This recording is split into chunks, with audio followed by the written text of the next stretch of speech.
markana magaalada Hargeysa ganacsiga internetka wax looga iibsado iyo sida uu u shaqeeyo oo Hargeysa ku soo badanaya ayaa wariyaha BBC da Sadiq Maxamed burmad waxa uu nooga soo diray warbixintan. Somaliland dhalinyarada intooda badani waa bilaa camal waana sababta tahriibtoodu ay u badato laakiin saami oo ay u muuqato farabadnaanta fursadaha shaqo ee aan cidina ka faa'iideysan ayaa si dareen la yiri mararka qaar waxaan isdhaahdaa tolow yaa 10 qof ka dhiga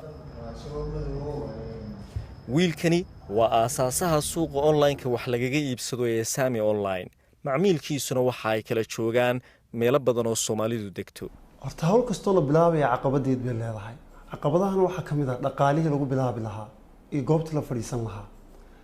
maalinkaas aan bilaabay waxa jeebkayga ku jiray $25 waxa igu kaliftay caqabada ay haysatay inaan ku bilaabo salaan ama jaranjaro aan fadhiisto oo dadku dhex marayeen oo markii kolba dadku marayaan dhanka uga yarbay maanta isla salaankii caqabadii maadaama aan ka soo gudubnay salaankii aan markaa ku soo bilownay isla dabaq ku yaalay ay shirkadaydu ku leedahay xafiisyo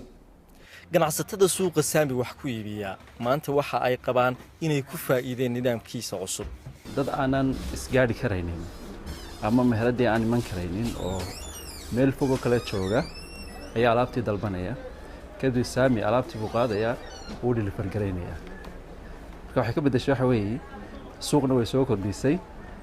meel alaabteedu aan gaari karayna oo aan gaari jirinna uu gaarsiiyay saami online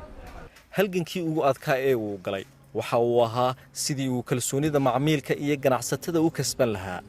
maadaama nidaamkiisa ganacsi yahay mid Soomaalida ku cusub marba waxa naga haysatay dhibaato in hal dukaan uu nagu aamino alaabtiisa kaasoo mid kasta uu nagu xoojin jiray inuu keeno damiin weyn dukaamadaas maanta macaamiisheeda 200 gaariya waxa dhici jirtay inaan ka barino waaniyo hadaba macmiilkuna idin keena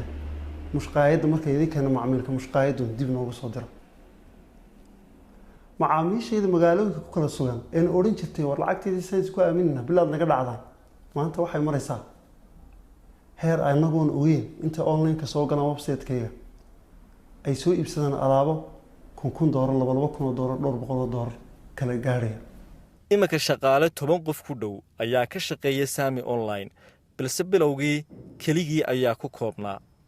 marka qof macmiil ah uu online wax kaga iibsado isaga ayaa u geyn jiray oo u lugeyn jiray mararka qaarna bas u raaci jiray laakiin imaka waxa uu leeyahay gaadiid u gaaraya shaqaale la shaqeeya